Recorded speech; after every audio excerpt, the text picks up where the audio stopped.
I didn't think through these transitions very well because now I have like a funny story to tell you. Let me tell you about something that happened to me a couple years ago. I guess it's not all that funny. February 12th, 2012. I'm sitting at my job at the time, wasn't in church. I feel a discomfort in my back, like right here. It's just like, man, that's weird. Did I tweak it? Did I do something? I don't know. Next day, pain is worse. And then it's like all around my midsection. That night, February 12th, that night, I go to the little urgent care. My older brother has a history of getting something called kidney stones. Oh, yeah. Any kidney stone brothers and sisters in here? I know Blake and I. Yes, we kindred spirits.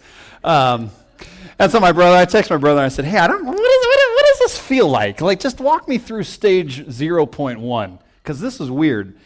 And I go to urgent care, and if you've ever had a kidney stone, if you've never had one, what happens is, until a moment of no return, the pain just kind of comes and goes. It's very mysterious. So I'm at the doctor. I never go to the doctor. It's a fatal flaw. I never go to the doctor. I walked around with a broken wrist for a week and a half once before I went to the doctor. He's like, bro, this is broken. Put a cast on it. I was like, well, all right, you're the doctor.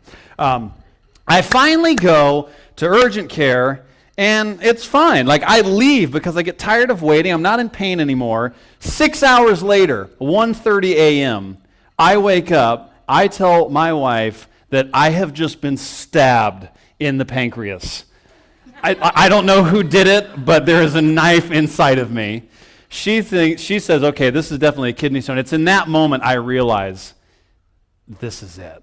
All of that stuff I had been feeling up until that moment, no. This is what it feels like to have a kidney stone. She goes downstairs to get some things together. This is what transpires in the time she goes downstairs. I make it out of my bed to the edge of my bed. I get on all fours like this. I'm not making this up. Like this. And I start crying. I'm just crying. I'm a grown man, and I'm crying. So Patty comes back upstairs. She opens the door. It's 1:30 in the morning. My dog's freaking out, and I'm like this, just weeping. So we get in the car. We go up to Kaiser Lakeview, which isn't there anymore. They blew it down, which is good. That place. Just kidding. I have very bad memories of that place. We check into the ER. 2 a.m. They immediately take me back, even though there's a room full of patients. They immediately take me back, and I'm thinking, sweet, they know I'm in pain. This kid's got a scrape on his elbow. He'll figure it out. I don't care that he's 6 years old. Deal with it, bro. I just got stabbed in all my internal organs. So they go back. They do the blood pressure. Patty snaps at this nurse because she was totally mean to me because I step onto the scale because they want to weigh me. So I'm leaning against the wall, and she goes, sir, you can't lean. I won't get a proper reading. And my wife just goes, huh? Like, what? So you're off by 6 pounds. Like, give him a break. So I'm like, no, it's okay. I'll do it. So I'm standing like this. I'm thinking I'm moments away from going back and getting cared for. No. They just thought they would do all that before putting me back in the waiting room 4 hours. And Patty will tell you, probably one of the hardest nights of her life because I spent at least 2.5 of those 4 hours in the parking lot because I did not want to terrorize the waiting room with my groaning. I mean, I made noises that I never thought I would make. I shed more tears. I cried out to God like Job did and just thought, why have you like Jonah, I might as well die. Like, why am I even here anymore? And then I'm thinking, like we all do, what have I done to deserve this? Like, what sin have I not paid for, which is not God's economy at all? But it was terrible. And to this day, I drive by that parking lot, which is still there, right off of Lakeview in the 91, and I just think, 4 of the worst hours of my life. Literally, uncontrollable pain. And I am not one to be like, oh yeah, this is a 10 out of 10. I was like, bro, 10. It's a 10. I don't know how anything could be worse than this pain. And then a moment came, they take me back. It's funny how immediately start feeling better. No, I didn't actually. They put me on a gurney. They didn't even have a room for me, but they thought, we got room in a hallway. We'll put you in a gurney. And this guy came up to me. He was a Filipino guy. I remember he was Filipino because he was messing with me once the drugs kicked in. And don't worry about it. But he comes up to me. He comes up to me, and I forget his name. But he said, listen, I know it's been a long night. I'm going to take care of you. I was just like, I'm so weak. It's like, thank you. Whatever you're giving me, triple it and keep going. And then sure enough, and it's crazy that he said that he gave me the medical equivalent of heroin. That's what the words from him. And I was like, great, I would like some of this. It's no wonder that people get addicted to heroin in my mind. I get it. But I remember that moment when he said, I know it's been a long night. I'm going to take care of you. And there's something about that word care, right? There's something about that word care that just, it brings you a sense of safety. It brings you a sense of peace. It brings you a sense of honor, that you are worth caring for. And I think what we've done, and we're talking about 1 Timothy 5 today, which is all about caring for people. But I think what we've done in the English language is care.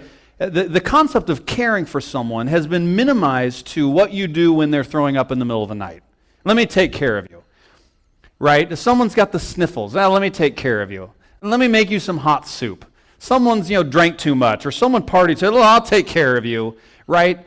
And that's good. Like, that's a good kind of care. But there's this concept, biblically, there's this concept in first century Palestine, the ancient Near East, where caring for people had a much more full idea. Caring for them socially and their social standing, caring for their physical needs, caring for their spiritual needs, honoring them.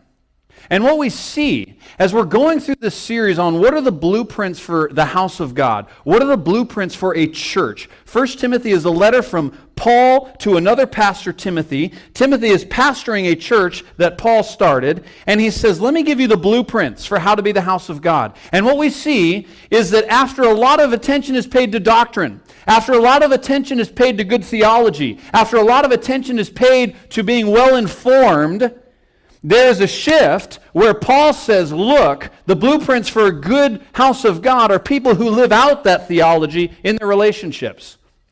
1 Timothy is full of examples where Paul says, look, the goal of all of this is that the outside world look at you as a church and are totally impressed. They're impressed with the relationships you have. They're impressed with the way you speak to one another. They're impressed with the way you treat one another. They're impressed with the way that you organize yourselves, the structure that you bring leadership-wise. Let them be impressed with all of that. And see, what I think happened then happens now, where like we as the church have for some reason lower expectations than the rest of the world. I always laugh at this. There's excuse my language, it's not that bad of a word, but there's a website called Church Marketing Sucks.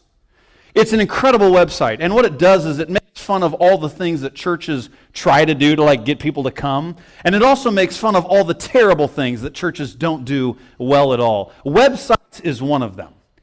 Churches are notorious for just having awful-looking websites. Churches are notorious for not being efficient in the way that they collect money. Churches are notorious for just having bad signage and just like they don't take, it's just, we're so bad at that. And those are tiny little things, but for some reason, like we have this idea that, well, we're the church and there's more important things in life than that. And then, but the problem is then we sacrifice the way that we treat other people as well. Well, this is what the Bible says, and so I'm just going to unapologetically pound this into people's faces, right? And I'm going to make them turn to the book of Leviticus, and I'm going to make them turn to the book of Numbers, and I'm going to show them what they need to know. And so Christianity is marked not by all the things that we stand for. Christianity has become things that is become defined by the things that we are against. I just picture those old-timey guys walking around with a bell and a sandwich board. Can you picture those guys? That's Christians, right? And then you go to baseball games or you go to these events and you see those signs. You're a sinner, and Jesus is coming for you. And you're just like, is anybody responding to that? Like, is anybody seeing that sign going, I want to talk to that person? I don't know. Maybe. In my experience, that doesn't mark a good relationship. And so what Paul says in Timothy, in chapter 5, is he goes, look, I've spent a lot of time telling you how important right doctrine is. I've told you to get rid of all the people that are not teaching the gospel, that are not teaching the things that Jesus taught. But now let me tell you, the best way you're going to actually live that out is in your relationships with one another, in the way that you care for one another. And I got to be honest with you guys, I feel, and if you've heard me ever talk before, you know this is a huge thing for me. I feel like Christians are so poorly represented in the world today. We are so poorly represented. Christianity is painted with such broad strokes that I don't think well define you. I don't think they well define me. I certainly don't think they define the heart of Jesus. Even that term evangelical, I just watched this really great video by a guy named Rob Bell. Think what you want about Rob Bell. I think the guy loves Jesus. He's fantastic, but I'll say that for another time. Rob Bell just put out a video about reclaiming the concept of what it means to be an evangelical. Because in today's day, evangelical defines this voting bloc. Evangelical defines this group of people. Who are they going to support? Like what Republican candidate, because let's be honest, it's always a Republican candidate. What candidate are the evangelicals going to support? It's like, that's what Christianity has come down to. That's what being an evangelical has come down to, is how we vote, how we swing elections. Let's not forget that evangelical comes from the Greek word euangelion, which means good news, bearers of good news. And so the Roman Empire, they used that word euangelion because as they were expanding, they'd go in and take over some country or some city, and they would spread the good news back to the rest of the empire that we've just increased our empire. And so they were very familiar with the term good news.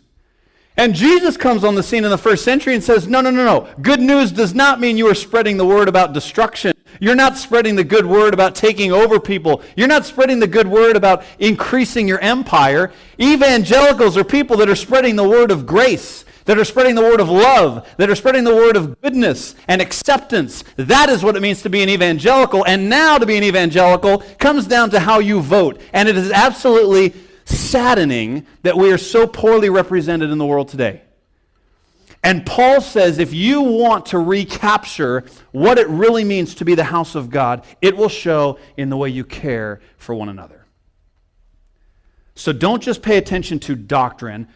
How is that doctrine impacting the way that you live? I'm going to quickly go through 3 types of people that he says we ought to care for. The first one is one another. He talks about caring for family. 1 Timothy 5, verses 1 and 2.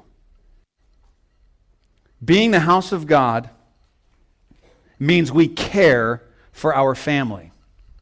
And this is what he says in these couple verses. He says, do not rebuke an older man, but encourage him as you would a father, and younger men as brothers, older women as mothers, younger women as sisters. Every single people group is included there. He just got done talking about correcting people in the church, and then he says, by the way, when you do correct someone, it is not to be harsh. It is not to be rebuke. It is not to be condescending or superior. It ought to be an encouragement.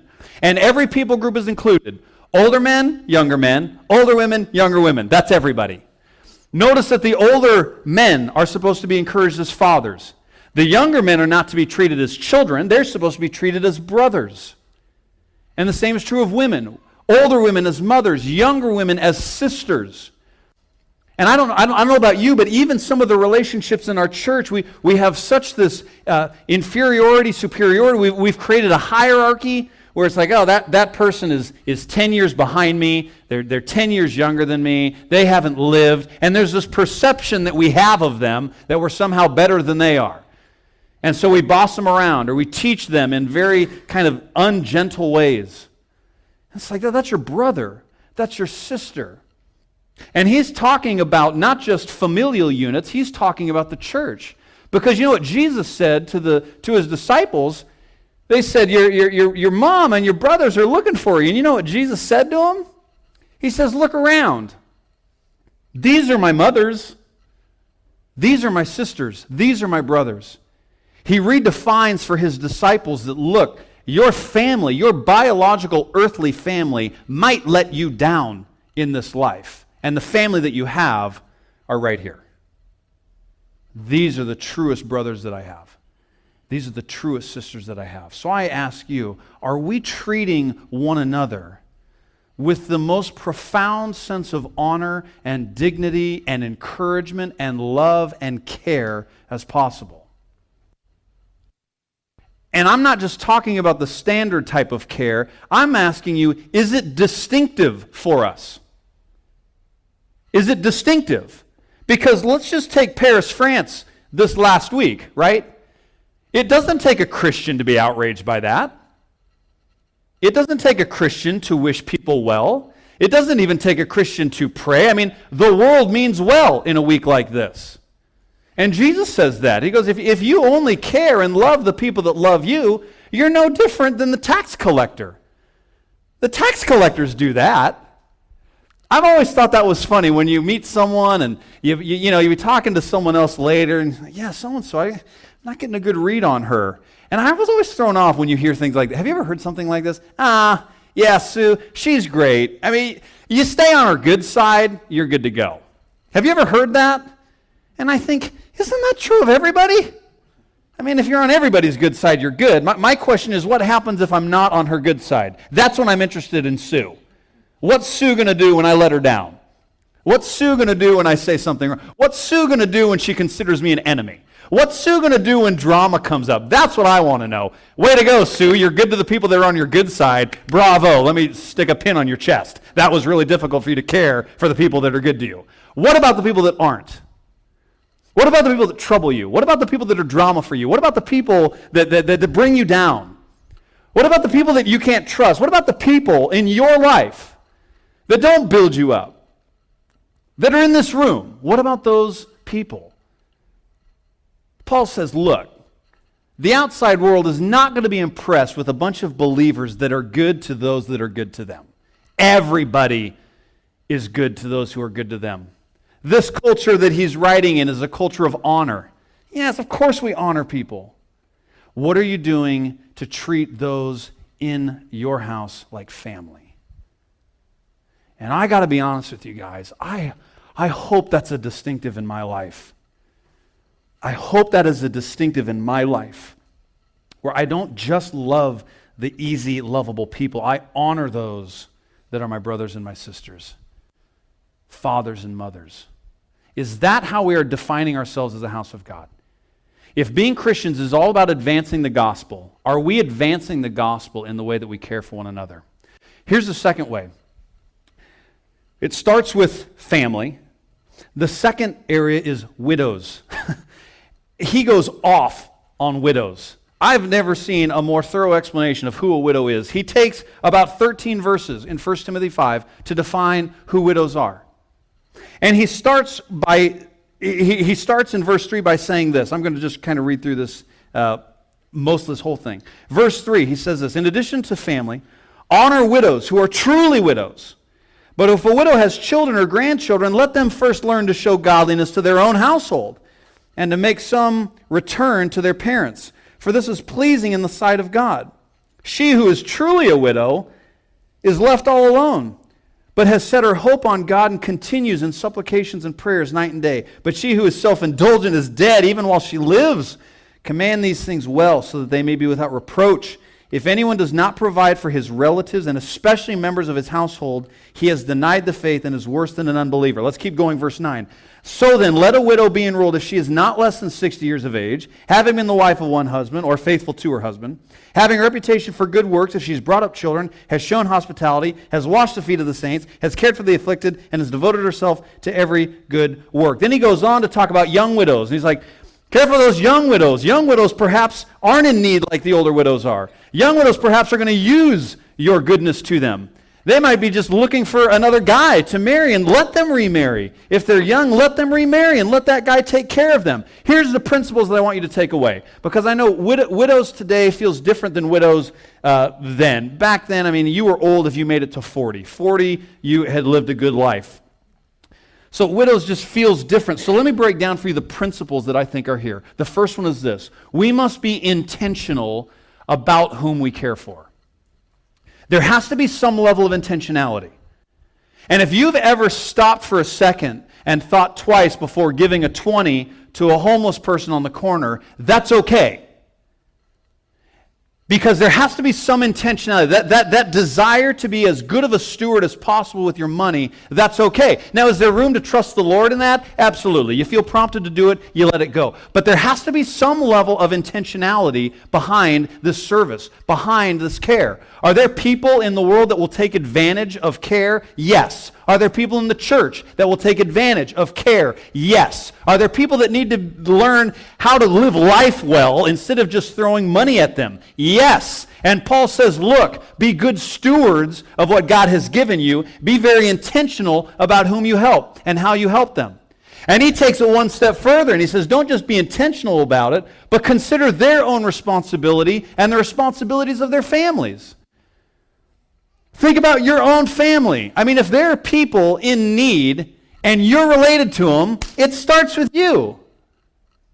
That's where it starts. Are there people in your family that you need to minister to in this way? Thoughtfully, intentionally, strategically caring for them. I think this passage is primarily about physical, financial support, but there are other ways that you need to be a light to the world in the way that you care for your family. There is a responsibility on each of us to care for our own household first. And there's a responsibility for each of us to be strategic with how we do it. I want to invite up a couple people, Alex and Melissa Armstrong. Why don't you guys come up for a second? This is Alex and Melissa, by the way. Give them a little hand. Yeah. I'm excited to have them share for a couple minutes, and here's why. These two are so incredibly super passionate about caring for people, but what I love about them is they're so highly strategic and intentional about it. It's not just like, let me do this one time and then maybe see you in a year. Like, they've just put so much thought and intentionality into how to best care for people. And so I want you to just hear their hearts and what they're doing, and hopefully it will inspire you. So take it away. So as Brent said, I'm Melissa. This is my husband, Alex. So here's what I love about them. I know we can smell the tacos, so I'm going to wrap up. Here's what I love about these two. They're people of passion. They are people of incredible strategy. These two they're in my group. I love them. They're totally normal, but they're also brilliant. And so the fact that they've chosen to tutor people, good choice. Like, very strategic. So I'm not up here to invite you to volunteer at the Orange County Rescue Mission. I'm here to encourage you. What does that look like in your life? What are things that you are good at? What are spheres of influence that God has put you in that you can be intentional with? And these two would love to talk with you. If you have any questions about volunteering in general, if you're someone that's passionate about that, talk to these two. Because I think it's important that we as a church have this mentality, not just inside, but what are we doing in the spheres that God has put us in, breaking down those walls of us and them. We're all family. And I will even give you one other opportunity. I'm going to actually have you two stand up. Just stand up where you're at. This is Ramadi and Adeline. Say hello. Say hi. Yes, hello. I love these two. They've been coming to our church for like less than a month, right about a month, maybe a month and a half. Drove themselves here for the first time in their new car, by the way, which is probably not new, but they have a car now. This is what they're doing. You guys can sit down. Next to them are my friends Dan and Tammy, who are missionaries on the campus at UCI. And do you know what they do? They coordinate homes for international grad students to have Thanksgiving in, because they're international grad students, and first of all, probably don't know what Thanksgiving is, and secondly, have no place to go. For some reason for them, school is canceled, everyone's busy, everyone has things to do, And what is this Thanksgiving thing you speak of? And I love that part of what they do, and Ramadi and Adeline have taken the lead on this, at least at Prodigal. Like, they've signed up. They're going to host some people, or they're helping people, they're helping connect students with homes. So I would even invite you, if you have Thanksgiving at your house, and you got room for 1, 2, 3, 4, 5, 10, I don't even know how many they need. Talk to these two right here. Actually, any of those 4. Talk to them. You can sign up, and in the next week and a half, you can have people at your house for Thanksgiving. Like, why not? And they'll probably eat things they've never had before, right? So you should go to my family with like fried okra. They're like, they couldn't spell okra, but we have it, right? Like, whatever, if that's a way that you can care for other people in your city, this is what makes it distinctive about Christianity. We treat our family well. We treat those that are in need well. And that's more than what is. It's so much bigger than that. I won't even talk about the last one because it was going to be awkward anyways. The last one was like caring for your leaders. Care for your leaders. Care for your church leaders. I will say what I said a couple weeks ago. I will just close with this. Remember that those who are in leadership over you, elders, pastors, people in church, they're human beings, and they're fallen, and they're broken, and so be good to your leaders no differently than you would be good to one another. They're not untouchable. They're not on a pedestal. They don't have anything you don't have. Be good to them the same way you would be good to your